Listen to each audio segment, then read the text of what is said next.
Valentina Moreira levantou a mão como quem corta uma conversa. O sol pregava faíscas no corrimão da varanda da casa grande. Atrás dela, a linha de trabalhadores se encolhia sob o peso das palavras. Havia poeira nas botas, cheiro de terra e óleo de máquina, e o rumor das vozes que, por semanas, vinham se agrupando contra uma decisão tomada de cima para baixo. Valentina falou curto, e o silêncio que caiu soou como aviso. As casas na beira do tanque seriam demolidas no mês seguinte. Quem não quisesse aceitar a nova ordem, que se preparasse para partir. Antes daquele dia, sempre houve um mapa claro na propriedade. Limites, horários, tarefas, salários acertados na ponta do lápis.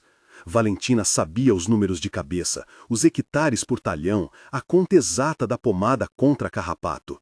Herdara da família uma autoridade natural e, mais que isso, a sensação de que a ordem era justiça. Era assim que mantivera a fazenda lucrativa, a cadeia de fornecimento firme e os tratores limpos. Mas havia também um cansaço no ar, um desconforto que ela não admitia em público. As pessoas olhavam para as casas e viam uma dignidade que o planejamento não priorizara. E aquela manhã era o primeiro dia em que as vozes se alinharam para dizer que a dignidade importava mais do que o cronograma. Ficou no silêncio depois de falar, observando os rostos. Havia nas mãos dos trabalhadores um gesto repetido, quase rítmico, de segurar na alça de alguma bolsa, no canto de uma camisa, como se quisessem segurar também uma resposta. Joaquim encostou-se à porteira com as mãos cruzadas, a fisionomia rugosa de quem vira estações inteiras e conhecia o preço das palavras. Algumas mulheres trocaram olhares rápidos, calculando se o momento pedia bravura. E então, do fundo do grupo, uma figura que Valentina não esperava ouvir se adiantou. Era um jovem de olhar sereno, de botas limpas e postura que não correspondia ao rótulo de peão que a elite local costumava usar. Dona Valentina, disse ele, a voz clara como a água que corria no canal, não se trata só de cronograma. As casas que a senhora quer derrubar são o abrigo das famílias da roça. Temos crianças, doentes. Não é só o lugar, é o que o lugar sustenta. Aquelas palavras pareciam simples, mas ecoaram. Valentina franziu o senho. Não gostava de ser contrariada, principalmente em público. A ordem era prática. As casas ocupavam área que a fazenda precisava para o novo sistema de irrigação. O projeto já estava orçado e havia contrato com fornecedores. Mas o jovem, Leonardo, mantinha um rosto limpo, sem rancor ou teatralidade. Havia nele uma calma que, de algum modo, tornou sua contestação mais difícil de rejeitar. Após o primeiro parágrafo, faça uma pausa e, se estiver assistindo a esta história em vídeo, inscreva-se no canal, ative as notificações e deixe seu like. Fique até o fim para ver como a comunidade se transforma. Valentina olhou para Joaquim, esperando respaldo. Joaquim suspirou e encolheu os ombros, gesto que também era resposta. Havia uma história naquela curva do corpo. O capataz sabia que uma fazenda não se sustentava só com produtividade, sabia do custo humano. Mas a voz que comandava em Valentina vinha de outro lugar, de anos em que a fazenda fora a única fonte de renda da família, de decisões tomadas sem espaço para sentimentalismo. O peso de manter tudo funcionando ainda vinha com o sabor amargo da responsabilidade. As casas atrapalham a nova linha, ela disse firme. Há prazos, infraestrutura custa, vocês sabem disso. Sim, senhora, sabemos, replicou uma das mulheres, com a fúria contida de quem tem filhos para alimentar. Mas o prazo não paga a febre de um filho, não justifica a falta de dignidade. A tensão subiu. Valentina sentiu algo dentro dela, uma resposta automática que a fazia recuar. Se cedesse naquele ponto, abriria espaço para outras cobranças. E ainda assim, ao observar o alinhamento de rostos, percebeu também que o problema ali era mais largo do que 1 hectare a ser libertado. Havia doenças não tratadas, crianças sem escola, um canal de irrigação que vazava para a estrada e água que se perdia. O que Valentina chamara de despesa borbulhava agora como injustiça. O jovem que a confrontara, Leonardo Santos Silva, souberam depois, era novo na propriedade. Chegara há algumas semanas, com o corpo forte de quem trabalhou de sol a sol e com uma etiqueta que não dobrava. Não pedia nada por autoridade, trabalhava. Mantinha os olhos baixos nas conversas e a língua presa para dizer apenas o necessário. Valentina inicialmente assimilara-o como mais um entre tantos. Boiadeiro eficiente, mão forte, pouco para falar. A resistência que ele mostrara naquela manhã, porém, não era de quem tenta derrubar tudo por espírito de tumulto. Era a firmeza de quem conhecia consequências práticas e as nomeava. A reunião terminou sem solução, mas com promessas. A Fazenda Moreira avaliaria novas propostas e anunciará uma decisão dentro do mês. Valentina voltou para a Casa Grande com a sensação de dever cumprido, embora incomodada. No fim da tarde, num corredor de sol atravessando cortinas de linho, encontrou seu reflexo em uma mesa polida. Havia ali a imagem de uma mulher que se sacrificara para manter ordem e pagar as contas de uma história de famílias. Ao mesmo tempo, a dúvida sussurrava: quando a ordem custa a dignidade, o que é mais importante? Os dias que se seguiram foram feitos de pequeno atrito. Rodas de conversas na cozinha, visita de um representante da empreiteira de irrigação, notas no caderno de contas. Mas também de olhares cruzados entre Valentina e Leonardo. Ele passou a assumir tarefas que permitiam vê-lo mais de perto. Revirava uma bomba que não funcionava direito, aparava canos, fazia medições com calma. Joaquim observava e comentava em voz baixa: esse rapaz sabe mais que aparenta.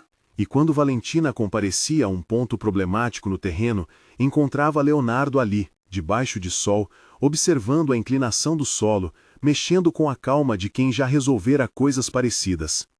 Numa tarde de chuva fina, quando as nuvens faziam uma luz pálida cair sobre as telhas, o motor da bomba principal pifou. O risco era real. Sem água suficiente, a próxima época de plantio poderia ser comprometida, e com ela, contratos. Valentina foi chamada ao local. Havia tensão nos rostos dos trabalhadores. As correntes da fazenda pareciam, pela primeira vez, ameaçadas de quebra. Leonardo, contudo, aproximou-se com uma proposta curta. É uma questão de balancear pressão e reter fluxo, disse, pegando uma chave com mãos firmes. Posso fazer um reparo temporário até o fornecedor chegar. Vai segurar os canos e economizar água. Valentina observou. Aquilo poderia ser executado por qualquer experimentado mecânico rural, mas o jeito de Leonardo, a precisão no gesto, a leitura do problema com paciência técnica chamou sua atenção. Ele trabalhou com Joaquim ao lado, as mãos coordenadas, e em poucas horas a bomba voltou a urdir um fio constante de água. O som era música para quem vive de verde, a água correndo, o chiado dos aspersores, o cheiro de terra sendo molhada. Naquele momento, a autoridade de Valentina sofreu uma pequena fissura, não por incompetência, mas porque ela percebeu, talvez pela primeira vez, que liderança não é monopolizar soluções, é entendê-las, ouvir quem sabe, aceitar auxílio. Ao final do dia, sentaram-se na beira do tanque com botas cobertas de lama, num silêncio que trazia reconhecimento tácito. Valentina disse apenas obrigada e voltou para a Casa Grande. A palavra foi pequena, mas carregava um peso diferente. Era um reconhecimento público e privado, e também um início. Nos meses seguintes, Léo, como alguns passaram a chamá-lo, demonstrou uma competência que ia além do conserto de bombas. Afluíram para ele línguas de boia, elogios discretos. Ele ensinava jovens a manejar uma bomba, explicava a um grupo de mulheres como medir o consumo, desenhava em um caderno esquemas simples para que a irrigação perdesse as segundas-feiras de charlatanismo técnico. Sempre com paciência, sempre com a atenção a quem perguntava. E sempre com uma reserva de silêncio que despertava curiosidade. Valentina, por sua parte, começou a se mover. Não admitia ainda a fragilidade, mas deixou que o capataz reorganizasse algumas rotas de trabalho. Mandou consertar uma das casas que não estavam na lista de demolição, enviando carpinteiros com 2 semanas de trabalho e material. Foi um gesto que confundiu a comunidade. Ela não anuíra a tudo, havia critérios, mas a reparação daquele caso particular deu início a conversas que antes eram apenas murmúrios. A cada ação, ela mediava o balanço entre a conta e o humano, e aos poucos, a conta cedia espaço para o humano. Enquanto isso, Leonardo manteve-se reservado quanto à sua vida anterior. Alguns indícios surgiam como fragmentos. Um livro com margens sublinhadas encontrado na varanda da Casa Grande. Ele tinha sido visto manuseando-o às vezes. Uma fala ocasional sobre sistemas de gestão de água em comunidades distantes. Um papel rasgado com uma assinatura que alguém, por descuido, mostrou ao capataz. Havia aquilo que o lugar chamava de mais do que o costumeiro e que as pessoas não sabiam encaixar. Quando perguntado, Leonardo ria e mudava de assunto. Joaquim, com sua experiência de casa e campo, percebia que o jovem trazia uma bagagem que não se encaixava na identidade de peão. Numa noite em que a colheita terminara com êxito e o ranger do curral se misturava ao crepitar do fogão na cozinha da Casa Grande, cena mais comum do que as pessoas imaginavam, Joaquim falou com Leonardo em particular. "Você não é daqui só para trabalhar. Já vi esse olho antes", disse o capataz, tossindo para limpar a garganta. "Não precisa esconder. A gente sabe enxergar o que cada um carrega." Leonardo olhou para o fogo, o rosto recoberto de sombra. Por um instante, abriu-se uma cicatriz em sua fala, uma memória que não queria sangrar nem fechar. "Meu pai sempre dizia que aprender é arma", respondeu por fim. Ele foi injustiçado nessa região. Preferiu silêncio para não criar mais problema. Mas eu quis estudar para entender como consertar as coisas, para que injustiça não se repetisse. A palavra injustiça ficou no ar como poeira suspensa, e Joaquim baixou a voz. Havia entre eles a possibilidade de um passado que tocava as famílias mais do que se queria dizer.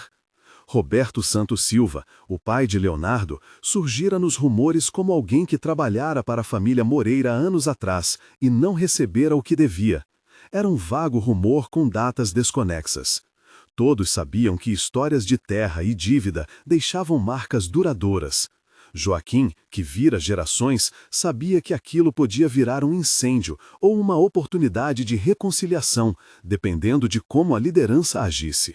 A presença de Leonardo começou, sem que ele explicitasse, a criar pequenos deslocamentos na dinâmica da fazenda. Ele foi convidado para reuniões técnicas, pediu permissão para ministrar um curso para os trabalhadores sobre manutenção básica das bombas e gestão de água. Aproximou-se das mulheres que cuidavam dos hortos e ofereceu um esquema simples para aumentar a produção com menos desperdício. Seu jeito não ameaçava a autoridade, antes fazia com que a autoridade precisasse se explicar. Valentina observava tudo com a atenção de quem calcula riscos. Permitir que alguém instruísse a mão de obra significava, em seu mapa, descentralizar controle. Mas também havia uma sensação crescente de que a descentralização poderia trazer benefícios tangíveis. Num sábado de céu aberto, quando as crianças corriam pelo terreiro e as mulheres batiam panela com risos, passou um boato que parou a conversa como uma pedra que cai num lago. Alguém encontrara um diploma escondido entre as coisas de Leonardo. O documento dizia Engenharia Agronômica, letras claras, selo oficial, nome dele por inteiro. A notícia correu pela comunidade como pólvora de curiosidade. Para alguns era traição. Por que o engenheiro estaria debaixo do sol carregando sacos e consertando bombas? Para outros, era a prova de um talento desperdiçado, um grito contra as limitações que a vida impunham. Valentina, ao saber, sentiu uma mistura de coisa velada e nova possibilidade. Naquela mesma tarde, ela chamou Leonardo à varanda da Casa Grande. O vento trazia o cheiro da terra umedecida e o som distante de crianças brincando. Havia na voz de Valentina, sempre tão direta, uma nova hesitação, quase como um reconhecimento de que havia, talvez, enterradas na ordem que ela mantinha, injustiças antigas que precisavam de nome. "Você é engenheiro", disse ela, sem rodeios. "Por que não me disse isso antes?" Leonardo não se espantou. Ficou em pé, com as mãos calosas, e contou em voz baixa seu traço de história. Como estudara em uma cidade distante com a ajuda do pai, como retornara com a intenção de aplicar conhecimento à prática, como uma série de desentendimentos e promessas quebradas o empurraram para a itinerância do trabalho manual. Havia orgulho nas frases, e também uma ferida antiga que não cicatrizara totalmente. "Achei que aqui eu serviria fazendo", disse ele. "Aprendi mais com o chão do que em muitos salões, e talvez a melhor forma de ajudar seja do lado de quem produz, não de cima. Valentina ouviu e percebeu algo essencial. A presença de um diploma não anulava a dignidade do trabalho. Pelo contrário, juntava saber e chão. Era uma combinação rara e, ao mesmo tempo, uma resposta ao dilema que a fazia hesitar. Reconhecer o quanto precisava da competência alheia custaria, em sua cabeça, admitir que falhara em alguns pontos. Ainda assim, a imagem de crianças aprendendo em salas improvisadas, das mulheres que cuidavam da horta noturna, do velho capataz cobrando mais humanidade nas decisões, tudo isso convergia. Houve um momento em que Valentina sentiu o desejo de consertar não apenas bombas, mas relações.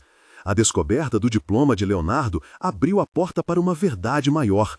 Se alguém da família dos trabalhadores havia sido prejudicado no passado, se Roberto Santos Silva tivesse dívida, então a reparação não poderia ser apenas técnica, seria humana. Mas admitir isso seria também admitir fragilidade no modo de governar que ela preservava por tanto tempo. Na varanda, a conversa terminou com uma proposta tácita. Valentina não ofereceu nada naquele instante que soasse grandioso. Ofereceu atenção e uma chance de mostrar a todos o que sabia fazer. E Leonardo aceitou, sem alarde, como quem aceita uma tarefa que o convoca de volta ao seu desejo de consertar e transformar. Nos dias que vieram, começou a estruturar um plano para otimizar a irrigação, reaprender com Joaquim as rotinas de campo e desenhar, de maneira simples, aulas que pudessem ser dadas nas tardes de folga para as crianças da comunidade. As pequenas mudanças começaram a produzir olhares de esperança. As cercas que separavam lotes passaram a ser consertadas, de forma que não impedissem o fluxo de gente entre hortos. Algumas sobras de madeira foram usadas para reforçar bancos na escola improvisada. O tanque, que antes vazada para fora, finalmente reteve a água onde devia. A água virou símbolo, como sempre fora, de vida compartilhada. E à medida que a água corria melhor pelos campos, também fluíam conversas sobre reparação. Valentina, sem grandes proclamações, lançou mão de recursos. Uma verba menor foi destinada à reforma de algumas casas, um esquema de pagamento diferenciado foi proposto e uma conversa com a vizinhança para discutir alternativas ao modelo de demolição foi iniciada. Mas as peças do passado ainda existiam. O rumor sobre Roberto, o pai de Leonardo, pairava como nuvem. Havia feridas não fechadas que demandavam mais do que decisões administrativas. Valentina percebia que reparar aquilo exigiria reconhecer erros passados da família, talvez expor segredos que incomodavam. A pergunta que lhe pesava era se carregaria essa culpa pública e como faria para transformar essa responsabilização em algo que devolvesse dignidade. Enquanto isso, nos fins de tarde, Leonardo passava horas na pequena sala de aula que começara a montar com o apoio de Clarice e Maria. As crianças vinham com cadernos remendados, lápis emprestados, aprendiam a contar e a plantar com as mesmas mãos, e cada gesto tinha o cheiro da esperança. Valentina, ao ver as janelas se abrirem para a noite com vozes cantando números, sentiu uma pontada que a lembrava do presente e do futuro. Talvez, pensou, liderança não fosse manter a ordem por medo, mas servir para que outros pudessem florescer. E havia ainda o que não fora dito, o encontro inevitável com a verdade sobre Roberto Santos Silva. Alguns diziam que ele andava longe, outros confirmavam que morreram no silêncio. A história os empurraria, cedo ou tarde, para um ponto de ruptura. Mas antes disso, havia trabalho a ser feito, confiança a ser construída e um terreno comum a ser preparado para que a botânica do perdão pudesse se enraizar. Naquela época de pequenas vitórias e perguntas grandes, a fazenda mudou de ritmo. O barulho das máquinas já não era somente ordem, tornava-se sinfonia medida por mãos coordenadas. Valentina e Leonardo, por sua vez, encontraram na prática um espaço de diálogo. Não era amor confessado, nem promessa feita, eram interações cheias de gestos. Ela começava a ouvir, ele a confiar. O que ainda faltava, o momento em que velhas dívidas seriam postas à mesa, pairava como nuvem no horizonte, aguardando ocasião para se fazer luz.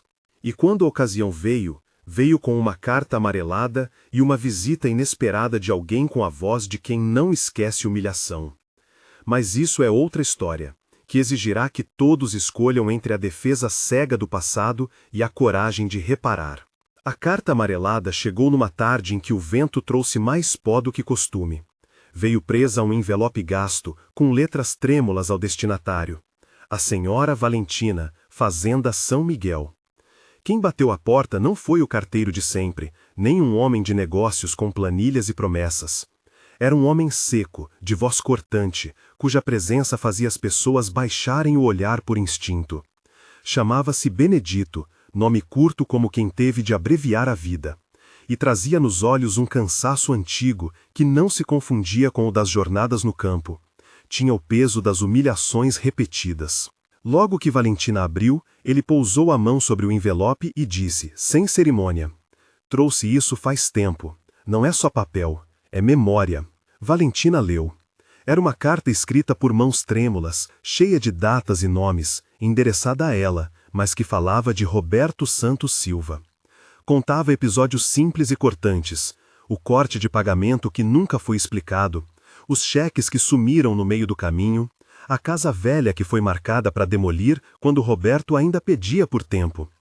Havia também uma lista de nomes por baixo, assinaturas de homens e mulheres que pediam reconhecimento e algum reparo, não apenas financeiro, mas um gesto público que restaurasse dignidade. Benedito falou antes que ela pedisse silêncio. Ele era meu compadre, disse. Me contou coisas que ninguém mais lembraria, porque a vergonha sempre fez as pessoas calarem. Roberto devia um pouco, disseram, mas devia mais de amor, de respeito. E quando morreu, ninguém apareceu, nem para dizer que sim, nem para dizer que não. A voz de Benedito tinha uma fatia de raiva que não era teatral. Era a raiva de quem foi diminuído durante anos, reduzido a lembrar o nome de outros para conseguir migalhas. Alguns dos trabalhadores se juntaram ali curiosos. Clarice, que limpava a sala ao lado, escutou e deixou o pano cair. Maria fechou a janela com dedos trêmulos, como quem teme que lembranças invadam os cômodos. Leonardo, que até então ocupava as tardes com a escola, entrou devagar, reconhecendo naquelas palavras o nome que sempre ouvira com cautela. O rosto dele ficou cinza. Havia nele uma mistura de vergonha e uma urgência nova. A urgência de fazer justiça ao próprio sangue sem destruir o mundo que aos poucos ele ajudara a reconstruir. Valentina pediu que entrassem. Não havia pressa em expulsar o visitante, havia pressa em ouvir. Colocou uma cadeira, sentou-se com a carta na mão e deixou Benedito dizer tudo o que trazia guardado. A história veio aos poucos. Roberto, jovem, foi acusado de tomar adiantamentos no armazém. Fora mandado embora numa manhã sem direito à defesa. Foi o tipo de acusação que, naquela época, não exigia provas, bastava uma palavra de quem tinha poder. Diziam que ele fora problema, que sumira com a honra. Ninguém o procurou quando a febre apertou. Morreu só. A família ficou com nomes riscados, filhos desconfiados, e a fazenda, disseram, cobrira o ocorrido com o verniz da ordem. À medida que Benedito detalhava, as memórias de Valentina pareciam se dividir em fachos de luz. Lembranças de reuniões na varanda, ordens assinadas, a pressa de tomar decisões que preservassem a fazenda do caos e que, por vezes, sacrificavam pessoas. Surgiu por instantes aquela cena que sempre perseguira sua cama. Um homem arrastando um saco com pertences, a casa marcada com um X e o maquinário a ponto de entrar no lote. Ela lembrava a lógica que justificara tudo: proteger o conjunto, zelar pelos empregos, manter a propriedade limpa para futuros investimentos. Lembrava também a voz de seu pai, dura, que ensinara que a fazenda era como família, e a família não podia ser deixada à mercê de escândalos. "Por que agora?" perguntou ela, quando Benedito aquietou a voz. "Porque as coisas que não são ditas viram feridas que contaminam a próxima geração", respondeu ele. "Porque há meninos aqui que aprenderam a baixar a cabeça. Porque a senhora consertou o tanque e não a vergonha. Porque meu neto não quer ir à escola onde disseram que seu avô era ladrão." As palavras, ditas sem brilho, atingiram mais gente do que parecia. Alguns olharam para Valentina como se esperassem dela uma defesa. Outros, como Clarice, esperavam um gesto que não fosse só retórica. Valentina sentiu a prefeitura, não a instituição, mas a responsabilidade, girar sobre seu ombro. Havia ali um nó que seu modo de governar jamais havia desfeito. Naquela noite, deixou a carta sobre a mesa e caminhou pelos fios da fazenda que conhecia em cada detalhe. Passou pela escola improvisada, as cadeiras de pau, os cadernos remendados. As vozes das crianças que ela ouvira dias antes pareceram agora mais urgentes, pedindo que os adultos resolvessem o passado. No quarto onde guardava documentos antigos, encontrou um arquivo com papéis que remontavam à época de sua chegada à fazenda, ordens assinadas, ofícios trocados. Havia, em uma das folhas, a assinatura de um antigo gerente, e ao lado, uma menção a encaminhamento para desocupação. O nome parecia ter sido engolido pela tinta do tempo. Ela o reconheceu sem querer. Foi um ato que, na época, pareceu necessário. Valentina passou a madrugada sem dormir. Pensou nas aulas de Leonardo, no tanque que agora reteve água, nas cercas que foram consertadas para deixar o povo passar. Pensou também na forma como a comunidade, nos anos, aprendeu a confiar no seu modo de decidir. O peso não vinha apenas da culpa de uma decisão, vinha da consciência de que suas escolhas moldaram vidas. No dia seguinte, Benedito voltou com mais pessoas. Trouxeram documentos, recibos de dias contados, testemunhos amarrados por fitas. Havia mulheres que choravam sem lágrimas, homens que citavam datas com precisão, como se tivessem pau e pedra de provas. Alguém colocou sobre a mesa uma fotografia antiga, Roberto, jovem, sorrindo ao lado de uma mulher. A fotografia parecia pedir reparação. Logo a notícia se espalhou. Alguns moradores da vizinhança vieram discutir. Houve quem defendesse Valentina. Fez o que pôde, sem ela estariam piores, disseram. Houve quem pedisse calma, não é hora de julgar, vamos apurar. E houve quem, como Benedito, exigisse algo simples, um reconhecimento público. Que a fazenda declarasse o que fizera, pedisse desculpas e tratasse aqueles que foram prejudicados como pessoas com dignidade, com prioridade em programas de emprego e bolsas de estudo para os filhos. Valentina ouviu, acolheu e propôs uma saída que surpreendeu alguns pela sua simplicidade. Reunir todos, os que pediam reparação, os que se sentiam ofendidos, os vizinhos, sob a mangueira velha, em uma assembleia pública. Vamos ouvir, disse. Vamos listar responsabilidades e possibilidades, e se houver erro, vamos reparar. A proposta vinha carregada de promessa e de risco. Era o tipo de gesto que expunha sua administração ao julgamento, mas também era o tipo de gesto que poderia transformar a dor em algo mensurável. Leonardo, ao saber do plano, juntou a iniciativa à escola. Propôs que as crianças fizessem desenhos sobre o que consideravam casa e justiça, como forma de mostrar ao mundo que o que estava em jogo não era apenas uma lista de dívidas, mas a possibilidade de restituir um sentimento que atravessava gerações. Clarice e Maria criaram um espaço para que as mulheres da comunidade pudessem falar em voz alta, sem medo de serem interrompidas. Joaquim, que conhecia cada suco da terra, prometeu documentar, com rigor, quem precisaria de ajuda mais urgente: casas, poços, remédios. A notícia da assembleia correu além dos limites da fazenda. Pessoas de sítios vizinhos também vieram. Havia nela algo de político, no sentido antigo da palavra, a vida em comum posta à prova. Alguns chegaram armados de rancor, outros de esperanças contidas. Um punhado de homens que representavam interesses contrários à ideia de reparação vinham com olhares avaliadores. Temiam que a confissão pública abrisse precedentes e trouxesse custos. No dia marcado, a mangueira velha ofereceu sua sombra e uma imagem comum: bancos improvisados, crianças que corriam entre as pernas, idosos com fichas nas mãos.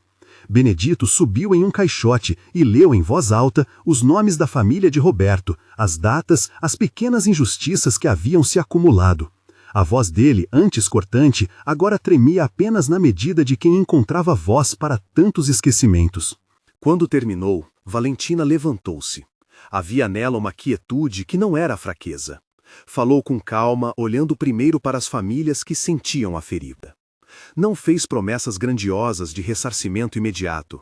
Fez algo que parecia mais perigoso para uma administradora. Assumiu que as decisões do passado haviam magoado gente. Reconheceu falhas. Pediu desculpas públicas, não com o teatral de quem busca perdão para seguir intocada, mas com o peso de quem sabe que palavras sem ação são vento. Não posso reparar tudo de uma vez, disse ela, voz firme, mas vou começar. Não peço que me desculpem por medo, peço que me acompanhem no trabalho de consertar. Primeiro, vamos catalogar. Segundo, vamos priorizar lares e famílias. Terceiro, vou abrir os arquivos e permitir que se avalie cada caso. A Fazenda ajudará, e não para lavar a própria cara, mas para devolver dignidade. Alguns aplaudiram, outros permaneceram em silêncio. Benedito, observando, apertou o papel amarelado contra o peito. Leonardo, ao lado dela, sentiu uma mistura de alívio e ansiedade. Havia, contudo, aqueles que desconfiavam. Um reconhecimento sem cláusulas, sem garantias formais, poderia ser apenas palha, e palha, disseram, já bastara no passado. A Assembleia se desfez com a promessa de trabalho. Formaram-se comissões, uma para ouvir vítimas, outra para avaliar recursos, uma terceira para acompanhar as medidas na prática. Valentina nomeou pessoas de confiança e, sobretudo, permitiu que ouvintes independentes entrassem no processo. Era um gesto que diluía o risco político. Dividir responsabilidades tornava a reparação menos sobre sua pessoa e mais sobre a comunidade. Mas a reação foi além do esperado. Em alguns cantos, a confissão acendeu discussão sobre quantos outros Robertos havia por trás de decisões que, no passado, haviam sido tomadas em nome da ordem. Surgiram relatos de demolições, de mandados que nunca chegavam aos atingidos, de recibos extraviados. A lista de nomes cresceu. O trabalho prometido exigia mão, tempo e recursos que a Fazenda sozinha dificilmente cobriria.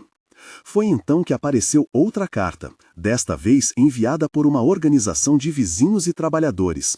Um pedido formal para que a Fazenda não apenas arcasse com custos, mas participasse de um programa mais amplo de reparação que envolveria outras fazendas e órgãos da cidade.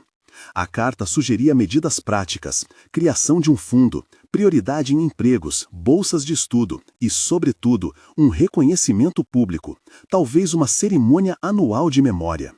Valentina leu em silêncio, o rosto dela permaneceu sério. Havia na proposta algo que alargava o horizonte, mas também dilumia o controle que ela sempre tivera. Era uma oferta que poderia transformar o caso de Roberto em um movimento verdadeiro de mudança, se bem conduzido. Na manhã em que a decisão sobre o fundo seria discutida, um grupo de pessoas foi até a casa de Valentina. Entre eles, uma mulher com os olhos molhados, cujo filho tinha sido vítima de uma demolição anos atrás. Um rapaz que reclamava não haver oportunidades de emprego apesar das promessas. E Benedito, firme como quem agora entendia que a luta era maior do que a própria meditação de dor. Valentina abriu o portão sem artimanhas. Propôs que a conversa se fizesse ali, em sua sala, entre mesas e papéis. Propôs que Joaquim fizesse os levantamentos necessários. Propôs também que Leonardo e as crianças mostrassem como a escola funcionava para que ninguém duvidasse da prioridade que se dava ao futuro. Os presentes saíram com prazos, responsabilidades e a sensação de que, pela primeira vez, a ferida deixara de ser segredo. À noite, sozinha no escritório, Valentina voltou a folhear papéis antigos. Havia algo que ainda não dizia seu rosto. O receio de que, ao admitir o erro, abrisse a porta para processos que pudessem desestabilizar não apenas a administração, mas a própria estrutura da fazenda. Pensou em herança, em legado, na ideia de que proteger a ordem por vezes custara mais do que preservara. Pensou em Roberto, no homem da fotografia antiga, e deixou que a imagem ficasse por um tempo na mesa, como se fosse um mapa. Na casa vizinha, Leonardo arrumava os cadernos das crianças. Ele sentia que algo maior do que a aula havia começado. O trabalho prático no campo continuaria, mas havia agora uma tarefa que exigia sensibilidade. Reconectar a comunidade com a verdade, com a história de quem for esquecido e com a responsabilidade de transformar o silêncio em algo vivo. Quando o sol desceu, surgiram rumores de que alguém queria levar o caso a instâncias superiores, que exigiriam documentos e provas. Havia o risco de ver tudo burocratizado, de transformar dor em relatório. Valentina sentiu no corpo a necessidade de agir com rapidez, proteger as pessoas vulneráveis, garantir a segurança dos que pediam reparação, mas também abrir caminho para uma transparência que não ferisse ainda mais quem já estava ferido. Ao amanhecer do dia marcado para a entrega oficial do dossiê de reparação, a fazenda parecia segura e inquieta ao mesmo tempo. Pessoas iam e vinham com papéis, testemunhos gravados, fotografias. Clarice preparava café, que passou de alimento a consolo. Maria, por sua vez, fazia contas com a precisão que aprendera a ter em anos de administração doméstica. A comitiva que recebeu os papéis era maior do que Valentina esperava. Havia representantes de comunidades vizinhas, e entre eles, uma figura que se aproximou com passos medidos, o irmão de Roberto. Ninguém sabia até então que alguém tão próximo havia sobrevivido e agora vinha para a assinatura. Trazia consigo um envelope simples, onde guardava o que restara em termos de documentos. Ao ver o irmão, Benedito deixou escapar um suspiro longamente contido. Leonardo apertou a mão do homem com força, como se tocasse a prova viva de que a história tinha nomes de carne e não apenas de papel. Valentina os viu se entreolhar. Havia ali, num instante, a confirmação de que a memória de Roberto se reconstituía na presença dos vivos. Quando todos se dispersaram, havia uma sensação provisória de vitória, papéis entregues, compromissos firmados, promessas de acompanhamento. Mas a cena terminou com um silêncio espesso, enquanto a sombra do passado pairava com novos contornos. Ninguém acreditava que teria sido suficiente. Ninguém, tampouco, desejava voltar atrás.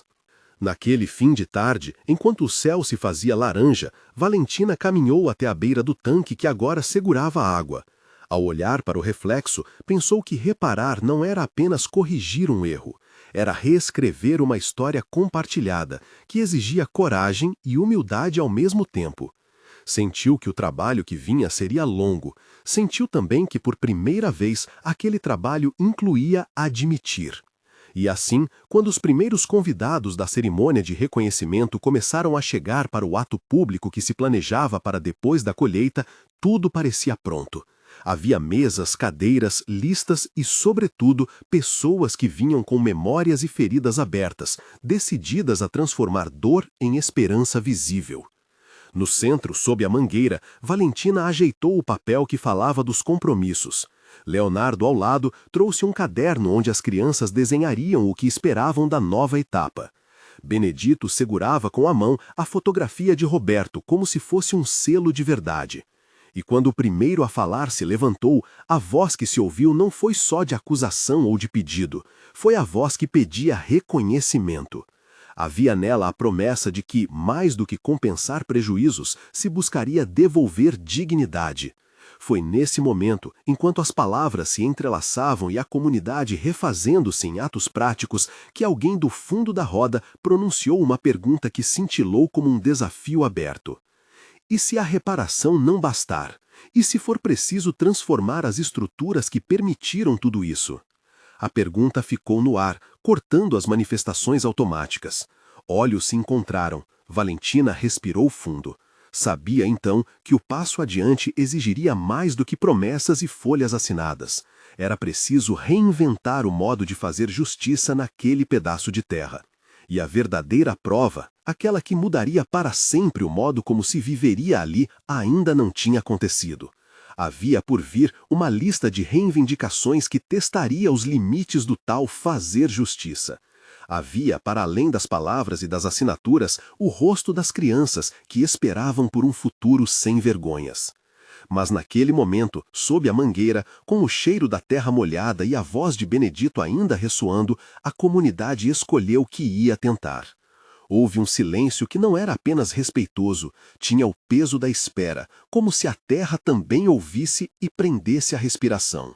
As vozes retomaram embaixo da mangueira, mais cautelosas, mais medidas. Pessoas fizeram filas para expor demandas, cada uma trazendo consigo um pedaço da história que precisava ser costurada de volta. Leonardo abriu o caderno das crianças e, com voz trêmula de quem tenta traduzir o que não cabe em palavras, começou a ler os desenhos.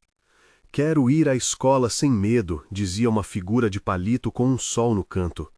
«Quero que a casa não tremar mais à noite», escreveu outra mão infantil, com a casa inclinada e portas escancaradas. Os nomes desenhados ao pé das folhas não eram apenas assinaturas. Eram vidas que exigiam continuidade, previsibilidade, proteção. Valentina percebeu, olhando a roda, que as reivindicações tinham camadas.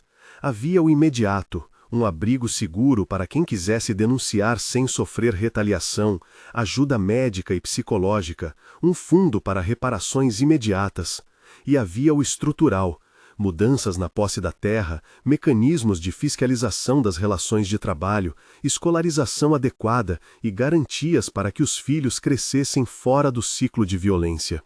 A comunidade não pedia apenas pagamento, pedia a prevalência da dignidade. Benedito ergueu a fotografia de Roberto até a luz morna do fim de tarde. Sua voz, quando saiu, era mais áspera do que o costume. Contou, resumido, quem foi o irmão. Um homem que trabalhara na roça, que perdera a vida marcado por uma história que até então aceitavam como parte de como as coisas eram. Falou de festas que não mais se fariam, de promessas quebradas, de safras que pareciam ter nascido com menos sabor desde então. Não pediu vingança, pediu que a verdade fosse posta em lugar visível. Então, como se o peso das palavras exigisse um gesto tangível, o homem que trouxera o envelope simples, o irmão de Roberto, colocou-o sobre a mesa de madeira e deslizou o conteúdo com mãos que tremiam. Havia ali papéis amarelados, uma cópia de um contrato rasurado, um bilhete datado de anos atrás e, dobrado ao centro, um papel menor onde nomes se delineavam como um mapa de responsabilidades. A leitura do papel provocou ondas, alguns olhos se arregalaram, outros se fecharam. Nomes conhecidos, patrões, um intermediário de negócios, um funcionário que até então figurava como respeitável. E ao lado de cada nome, breves anotações, pago X, acerto Y, recolhimento não efetuado, presença confirmada no evento de tal data. Era, nas entrelinhas, o fio que ligava expediente e delito. Como conseguiu isso? Perguntou Clarice, incapaz de dissimular a surpresa e a indignação. Era do meu irmão, respondeu o homem à voz curta. Achou isso em uma gaveta depois que não voltou mais. Guardei, achei que não devia queimar, achei que a terra sabia demais e que alguém teria de pôr nome nas coisas. Valentina sentiu o estômago apertar. A existência daquele papel tornava a conversa mais perigosa e, ao mesmo tempo, mais necessária. Se eram apenas relatos dispersos, havia espaço para negação. Mas os documentos criavam uma linha de verossimilhança que exigia resposta pública. Doutora Helena, a advogada que acompanhara a comitiva, rosto calmo, voz de quem aprendeu a traduzir dor em petições, aproximou-se com o caderno em mãos. Sua experiência dizia que documentos assim podiam ser fundamentais, mas também podiam ser alvo de quem preferia que o passado permanecesse escondido. Haveria, precisou explicar, riscos concretos, investigações, confrontos, talvez tentativas de intimidação. Haveria também a possibilidade de se construir um processo que respeitasse a segurança dos vulneráveis e, ao mesmo tempo, levasse quem fora responsável a responder. Precisamos decidir como usar isso, disse ela, sem pressa, olhando um a um. Tornar público sem proteção é arriscar vidas. Engavetar é perpetuar impunidade. Há um meio termo, uma comissão de verdade, formada por representantes daqui, por organizações de direitos humanos e por um representante do judiciário que aceite vir com garantias. Alguém do fundo murmurou que a palavra judiciário soava distante, cara e lenta. Outro perguntou se havia de fato autoridades capazes de agir. A resposta não vinha fácil. O medo de represálias era real. Alguns temiam perder o trabalho, outros perder a casa.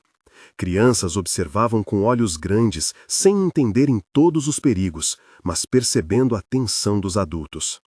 Valentina recordou, num sopro, os rostos nas fotografias, as vozes tremendo quando contavam as noites de pânico. Soube naqueles instantes que não poderia assumir uma postura idealista desprezando o mais básico, proteger vidas.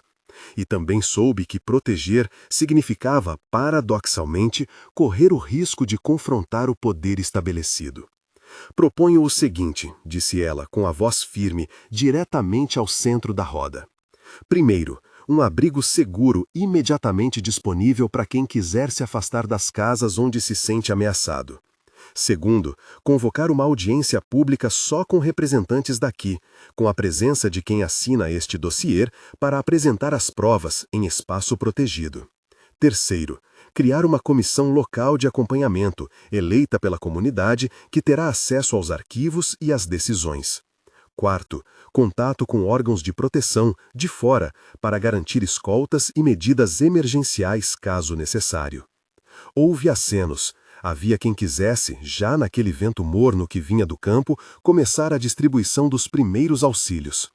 Maria começou a fazer contas de cabeça, pensando nos valores mínimos para abrigos, remédios e alimentação. Clarice anotou nomes que precisavam de prioridade: mulheres grávidas, idosos, crianças que viviam com medos noturnos. Leonardo, sempre prático, pensou num jeito de usar os desenhos das crianças em uma campanha de sensibilização que pudesse recolher apoio nas vilas vizinhas e nas cidades próximas. Mas antes que as medidas pudessem ser formalizadas, surgiu um estrondo de passos. Da trirra que levava à fazenda veio um grupo com passos decididos. Quem entrou não era apenas vizinho curioso, era um representante de interesses maiores, o homem conhecido por negociar safras com a região, o tipo de figura que raramente aparecia em reuniões de comunidade, a não ser para reivindicar lucros. Trazia no rosto a expressão que sempre usara em encontros de negócios, sorriso comedidamente afável, olhos que calculavam distância. Disseram que haveria uma reunião importante, falou ele, interrompendo o fluxo de falas. Vim para ouvir. Não quero problemas, mas também não posso aceitar acusações feitas sem responsabilidade. Um murmúrio percorreu a plateia. Alguns o reconheceram como Braga, homem que controlava parte da logística das colheitas. Tinha influência, contatos e, sobretudo, poder econômico. A presença dele mudou o clima. Era como lançar uma pedra num lago. As ondas irromperam. Benedito ergueu a voz, menor que o ruído dos pensamentos, mas suficiente para chamar a atenção. Este dossiê tem nomes, disse, com a foto de Roberto ainda nas mãos. Aqui há notas. Não vim acusar sem prova. Vim só buscar que a verdade não se esconda atrás do poder de quem tem muito. Se Braga quer ouvir, que ouça. A verdade não ficará amarrada porque alguém a julga inconveniente. Braga sorriu como quem suaviza um risco. Vamos combinar, Benedito, disse com a voz que tentava ser conciliadora. Há maneiras de resolver isso sem expor gente, sem prejudicar safras e, sobretudo, sem atiçar ódio. Reparem, e ele olhou para alguns anciãos da comunidade. Todos aqui dependem de trabalho. Não interessa a ninguém que a violência aumente. A afirmação caiu como uma acusação de ingenuidade. A comunidade sabia que muitos, de fato, dependiam de emprego, mas também sabia que depender de quem tinha poder absoluto não era garantia de justiça. Valentina sentiu a disputa manifesta entre sobrevivência material e justiça plena. Não se trata de destruição do trabalho, retrucou ela. Trata-se de transformar relações, de garantir que trabalho exista sem medo e sem abuso. Repara-se o que foi quebrado e se muda o sistema que permitiu quebrar. Houve um silêncio mais longo, cheio de cansaço e expectativa. Finalmente, doutora Helena propôs algo prático para dissipar o impasse e proteger a comunidade.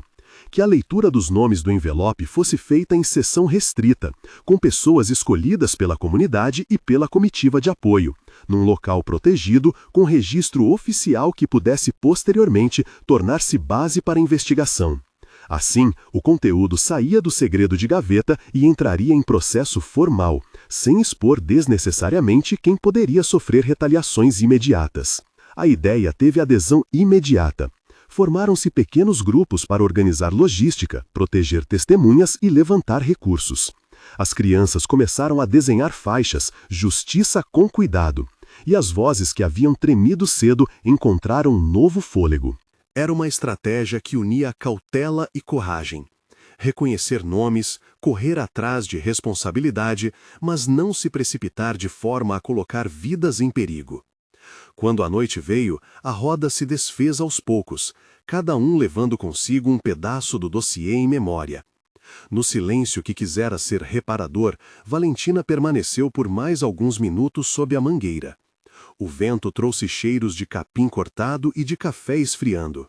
Pensou na lista que teria de enviar aos órgãos competentes, pensou nas medidas de proteção e nas negociações difíceis que viriam com homens como Braga. Pensou também nos olhos das crianças e em como era urgente que aquela história não definisse o que elas seriam. Ao recolher a fotografia de Roberto que Benedito havia deixado sobre a mesa, teve a sensação de que, pela primeira vez, a memória ali presente não seria apenas lembrança de perda, mas também ponto de partida para encontros futuros. Ainda assim, a página mais pesada do dia aguardava. Amanhã, disse para si, abririam um envelope em seção protegida e se escutariam nomes que poderiam mudar a trama, para o bem ou para o pior. Com essa promessa no peito, foi para casa. Lá fora, vozes conversavam em grupos, planejando quem iria ficar de plantão, quem acompanharia familiares e quem buscaria apoio em vilas próximas. A comunidade decidira tentar, mas agora sabia que tentar significava aceitar riscos. E era precisamente essa aceitação que abriria, talvez, um caminho novo. Não mais apenas reparação pontual, mas transformação nas raízes daquilo que permitira o passado. Na manhã seguinte, antes da sessão programada, enquanto ainda havia neblina nos canteiros, Benedito apareceu à porta da casa de Valentina. Trazia no rosto uma determinação simples. Estava pronto para ajudar a organizar a leitura dos nomes.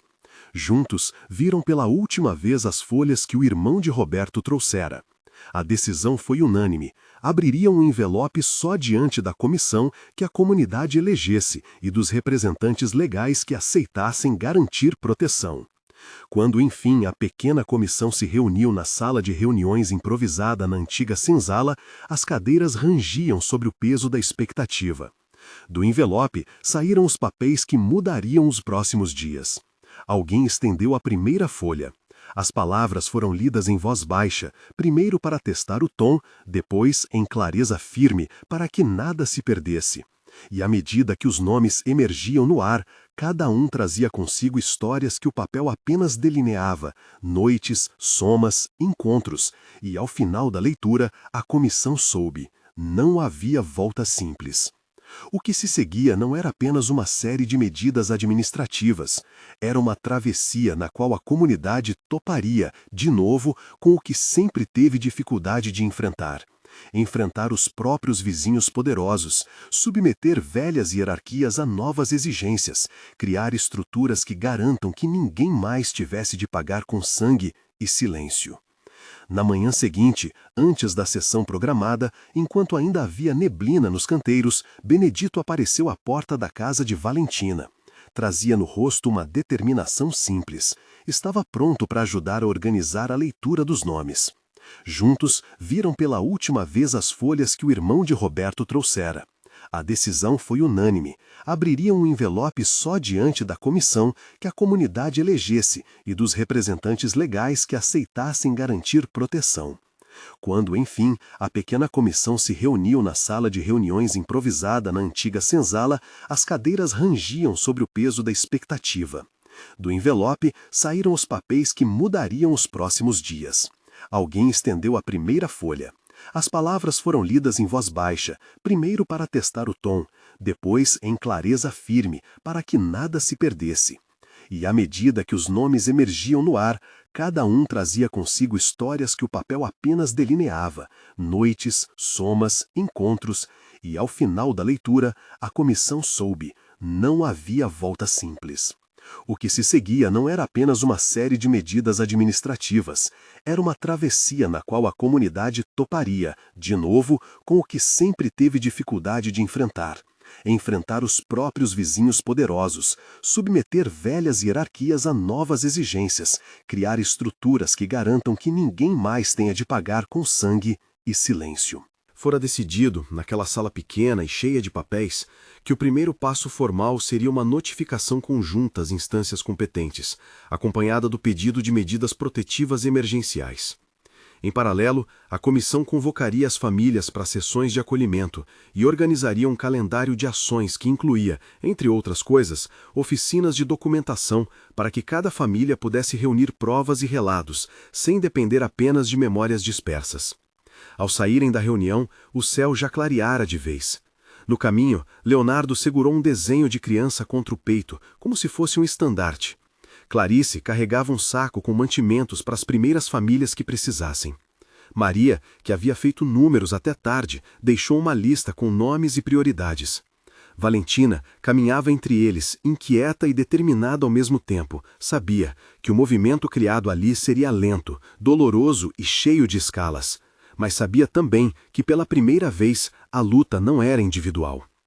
Ao longe, na serralheria da entrada da propriedade, alguém bateu um martelo com força repetida, som que para alguns era apenas trabalho cotidiano e para outros eco de ordem e controle. Valentina olhou naquela direção, sentiu o peso daquilo que vinha. As grandes decisões não se limitariam a atas e mesas redondas, encontrariam resistência onde interesses coagulavam.